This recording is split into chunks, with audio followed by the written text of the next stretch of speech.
अल्लाह के नबी फरमाते हैं कयामत के दिन इंसान ला तज़ूलु क़दमा इब्ने आदम मिन इंद रब्बिही यौमल क़ियामा, कयामत के दिन इंसान 5 सवालों का जवाब दिए बगैर अपनी जगह से टस से मस नहीं हो सकता। 5 सवालों का जवाब सबको देना है, मुझे भी देना है, आपको भी देना है, आलिम को भी देना है, जाहिल को भी देना है, आम आदमी को भी देना है और वीआईपी को भी देना है। 5 सवालों का जवाब सबको देना है। पहला सवाल अन उम्रिही फीमा अफना, तूने अपनी जिंदगी को कहां गुजारा। दूसरा सवाल व अन शबाबिही फीमा अबला, तूने अपनी जवानी को कहां गुजारा। तीसरा सवाल व अन मालिही मिन ऐन इक्तसबहु, तूने माल कहां से कमाया। चौथा सवाल वफीमान फकऊ, तूने माल कहां पर खर्च किया। माल कहां पर खर्च किया इसका भी हिसाब देना पड़ेगा। अपनी महबूबाओं के लिए रिचार्ज करवाने वाले हमारे मनचले नौजवान वो 100-200 रुपए का जो रिचार्ज कराते हैं अपनी कानों की लज्जत के लिए और बदकारी के लिए, वो भी तैयार रहे। माल कहां पे खर्च हो रहा है हिसाब देना पड़ेगा। और माल कैसे कमा रहे हो, ड्रीम 11 के जरिए कमा रहे हो, सट्टेबाजी के जरिए कमा रहे हो, अभी हमारे इसका भी हिसाब देना पड़ेगा। और माल कहां खर्च कर रहे हो इसका भी हिसाब देना पड़ेगा। तो फजूल खर्ची करने वाले, नाजायज पैसा उड़ाने वाले और अपनी जायज ख्वाहिशात पर भी लिमिट से ज्यादा खर्च करने वाले, इसको इसराफ कहते हैं। और अल्लाह इसराफ करने वालों को पसंद नहीं करता है। और आगे बढ़िए मेरे प्यारे साथियों, वल्लाहु ला युहिब्बुज़ ज़ालिमीन, अल्लाह ताला जुल्म करने वालों को पसंद नहीं करता, जुल्म करने वालों से मोहब्बत नहीं करता। जुल्म अल्लाह को पसंद नहीं। जालिम कान खोल करके सुन ले, जुल्म का अंजाम बुरा होने वाला है। जुल्म ज्यादा देर तक चलने वाला नहीं। जिस फलस्तीन के अंदर इसराइलियों को पनाह मिली, यहूदियों को पनाह मिली, जब आज से 50-60 साल पहले, 70 साल पहले जब उनको हिटलर ने मार मार के भगाया और वो लुटे कटे पिटे यहूदी, उनको अगर कहीं सर झुकाने की, सर छुपाने की जगह मिली, उसी फलस्तीन के अंदर उनको जगह मिली। तो आज उन्होंने नाजायज तरीके से फलस्तीन के बकिया हिस्सों पर धीरे धीरे कब्जा करना शुरू कर दिया और वहां के जवानों और बच्चों और औरतों का खून तब से लेकर के वो आज तक बहा रहे हैं। अल्लाह ने ऐसे ही इस कौम को मग़ज़ूब अलैहिम नहीं कहा है, ये मग़ज़ूब अलैहिम कौम है। इस कौम पर अल्लाह का गजब उतरा है। मेरे प्यारे साथियों, ये जुल्म हो रहा है जो आज हम फलस्तीन की सरजमीन पर देख रहे हैं। और कान खोल करके सुन लो, जुल्म का अंजाम कभी भी अच्छा होने वाला नहीं है। अल्लाह के नबी फरमाते हैं इत्तक़ुज़्ज़ुल्मा फ़इन्नज़्ज़ुल्मा ज़ुलुमातुन यौमल क़ियामा, जुल्म करने से बचो, कयामत के दिन जुल्म करने वाला अंधेरों में रहेगा। जुल्म करने वाले को लाइट नसीब नहीं होगी। कभी रात में जब आप कार चला रहे हो या बाइक चला रहे हो और बिल्कुल जंगल में सुनसान रास्ते में आप जा रहे हो, अचानक अपनी बाइक की लाइट आप बंद कर दीजिए, अपनी कार की हेडलाइट आप बंद कर दीजिए। 10 सेकंड के लिए आप डर जाएंगे मेरे भाई, आप डर जाएंगे। चारों तरफ खूब अंधेरा हो और आपके पास कोई लाइट ना हो, कोई रोशनी ना हो, आप एक कदम चल नहीं सकते। कयामत का दिन होगा, वो इंसान कितना बदनसीब होगा जिसको रोशनी नसीब नहीं होगी। अल्लाह ने कहा जालिम को कयामत के दिन कोई रोशनी नसीब नहीं होगी। दुनिया में जितना जुल्म करना है कर लो, ताकत का नशा, कुर्सी का नशा, पावर का नशा, जितना इस नशे पर उड़ना है उड़ लो, मगर याद रखो नाव कागज की सदा चलती नहीं, जुल्म की टहनी कभी फलती नहीं। अल्लाह को जुल्म करने वाले लोग पसंद नहीं है मेरे प्यारे साथियों। इस कायनात का में अल्लाह का ये निजाम और अल्लाह की ये सुन्नत रही है, अल्लाह का कानून रहा है। अल्लाह ने मुशरिक और काफिर को हुकूमत दी है, लेकिन अल्लाह ने जालिम को हुकूमत में नहीं रहने दिया है। जालिम का अंजाम बड़ा भयानक हुआ है।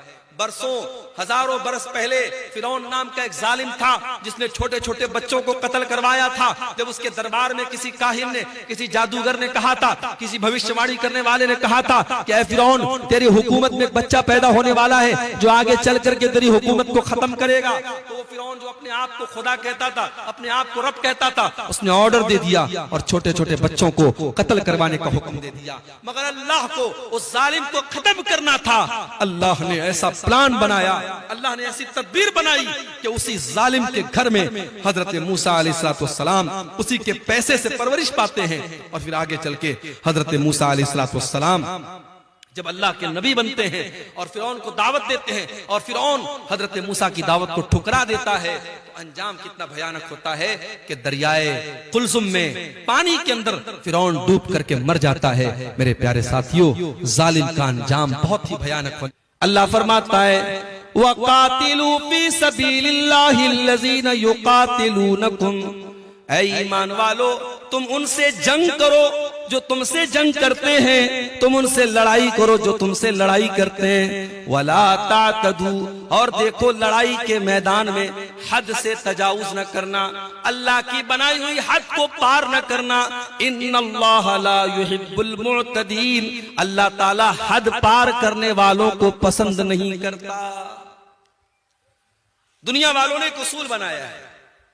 क्या उसूल है?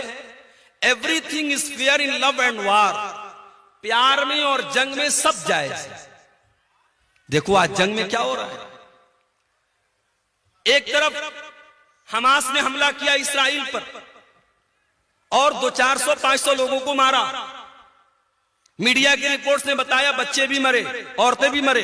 इस्लाम के अकॉर्डिंग गलत है बच्चों को मारना, औरतों को मारना। जो जंग के मैदान में नहीं आया, जो लड़ नहीं रहा है, उसको नहीं मार सकते। अगर हमास के हमले में बच्चे मरे, हम कंडेम करते हैं। अगर हमास के हमले में बेकसूर मरे, हम मजम्मत करते हैं, हम निंदा करते हैं उसकी।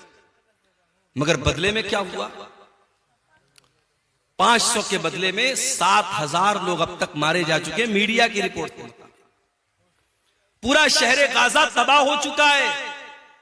हॉस्पिटलों के ऊपर बमबारी हो रही है, छोटे छोटे मासूम बच्चे मर रहे हैं और दुनिया के कानों पर कोई फर्क नहीं पड़ रहा है। तो मेरे भाई, ये जंग है। जंग में लोग कहते हैं सब जायज है, बच्चे मरे जायज है, औरतें मरे जायज है। मेरे नबी ने क्या फरमाया?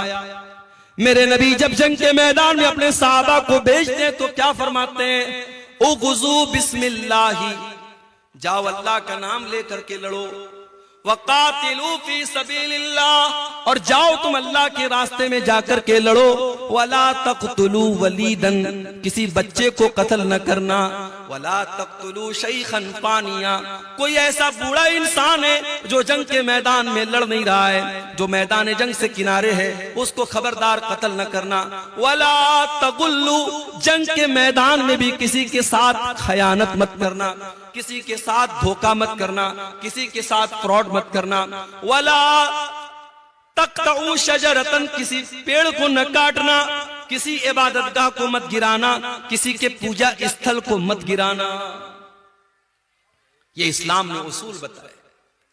दुनिया का उसूल है जंग में सब जायज है, मेरे नबी का उसूल है नहीं, जंग के मैदान में भी सब जायज नहीं है। वही बात कुरान कह रहा है, ऐ ईमान वालो जब तुम अपने दुश्मनों से जंग करो, जब तुम अपने दुश्मनों से लड़ाई करो, वला तातदू, तो हद पार मत करो। अल्लाह ताला ने हर चीज की हद बनाई। इंसान जवान होता है, लड़का बालिग होता है, लड़की बालिग होती है। अल्लाह ने दोनों के अंदर जिनसी ख्वाहिश रखी है, सेक्सुअल डिजायर रखा है। मर्द को औरत की जरूरत है, औरत को मर्द की जरूरत है। अल्लाह ने इस ख्वाहिश को पूरा करने का जायज तरीका निकाह को बनाया। लड़का लड़की का निकाह कर दिया जाए, उनकी ख्वाहिश को सही तरीके से पूरा किया जाए। अब वही लड़का और वही लड़की अगर जिना का रास्ता अपनाए, अगर बदकारी का रास्ता अपनाए, अगर गलत लोगों से रिलेशनशिप कायम करे, मेरे प्यारे साथियों, यही अल्लाह की हद से तजावुज करना है। और अल्लाह फरमाता है वला तातदू इन्नल्लाह ला युहिब्बुल मुअतदीन, अल्लाह की हद कभी पार मत करना। अल्लाह हद पार करने वालों को पसंद नहीं करता है। आपके इलाके में लड़कियों को हिस्सा देते हैं वरासत में? बोलो भाई, क्या लड़की बाप की वरासत में हिस्सा पाती है आपके इलाके में? नहीं पाती, मैं जानता हूं नहीं पाती है। क्यों? अरे हमने लड़की की शादी कर दी, जहेज लंबा चौड़ा जहेज दे दिया, अब क्या वरासत में हिस्सा भी दे? ये मेंटेलिटी है हमारी। बाप का इंतकाल हुआ, मां का इंतकाल हुआ, मां ने कपड़ा छोड़ा, मां ने जेवरात छोड़े, बाप ने जमीन छोड़ी। बाप और मां के उस सारे तरके में, सारी प्रॉपर्टी में कुरान कहता है जिस तरीके से बेटे का हिस्सा है वैसे ही बेटी का हिस्सा है। और आज हम पक्के मुसलमान, कुरान और हदीस पर अमल करने वाले, हमारे समाज में बेटी का कोई हक नहीं है। बेटी मांग ले तो समाज कहता है कितनी बेगैरत लड़की है, बाप की जायदाद में से हिस्सा मांग। अल्लाह ताला ने जब सूरह निसा के अंदर जमीन और जायदाद के मसले बयान किए, फरमाया तिल्का हुदूदुल्लाह, ये मैं जो हिस्सा तरका बयान कर रहा हूं मेरे बंदो, ये अल्लाह की बनाई हुई हदें हैं, इन हदों को कभी पार न करना। ये अल्लाह का बनाया हुआ कानून है, अल्लाह के कानून को तुम कभी न तोड़ना। मेरे प्यारे साथियों, आप कार चलाते हैं, रास्ते में ट्रैफिक पुलिस वाले खड़े हैं, ट्रैफिक का नियम है कार चलाने वाला सीट बेल्ट लगा करके चलेगा, बाइक चलाने वाला हेलमेट लगा करके चलेगा। अगर कहीं पर सिग्नल है तो रेड सिग्नल होने पर गाड़ी आगे बढ़ाएगा और ग्रीन सिग्नल होने पर वो गाड़ी आगे नहीं बढ़ाएगा। ये ट्रैफिक के बनाए हुए कानून है। हमने ट्रैफिक का सिग्नल तोड़ दिया, हमने हेलमेट नहीं लगाया, हमने कार चलाने के टाइम सीट बेल्ट नहीं लगाया, कैमरा लगा हुआ है, ऑटोमेटिक कैमरा लगाए, कैमरे में फोटो आ गया कि जनाब आपने सीट बेल्ट नहीं लगाया, आपने हेलमेट नहीं लगाया। आज ऑटोमेटिक सिस्टम हो चुका है, आपके मोबाइल के ऊपर मैसेज आ गया, आप हेलमेट के बगैर गाड़ी चला रहे थे, 500 रुपए की पेनाल्टी लग गई। सीट बेल्ट के बगैर आप कार चला रहे थे, 1000 की पेनाल्टी लग गई। आपने सिग्नल क्रॉस किया था, 500 रुपए की पेनाल्टी लग गई। आज दुनिया वालों ने ट्रैफिक के कानून को तोड़ने के लिए पेनाल्टियां बनाई हैं, जुर्माने बनाए हैं। मेरे प्यारे साथियों, अल्लाह ताला ने भी शरीयत में बहुत सारे कानून बनाए हैं, बहुत सारी लिमिट्स बनाई हैं। अगर हम उन कवानीन को तोड़ेंगे अल्लाह हमसे नाराज होगा। अल्लाह पेनाल्टी तो नहीं लगाएगा लेकिन अल्लाह ताला नाराज होगा, और जब वो नाराज होगा तो फिर हमारा अंजाम बहुत बुरा होने वाला है। इसीलिए अल्लाह फरमाता है वला तातदू इन्नहु ला युहिब्बुल मुअतदीन, हो लोगो तुम अल्लाह की हद को कभी पार न करना, अल्लाह हद पार करने वालों को पसंद नहीं करता।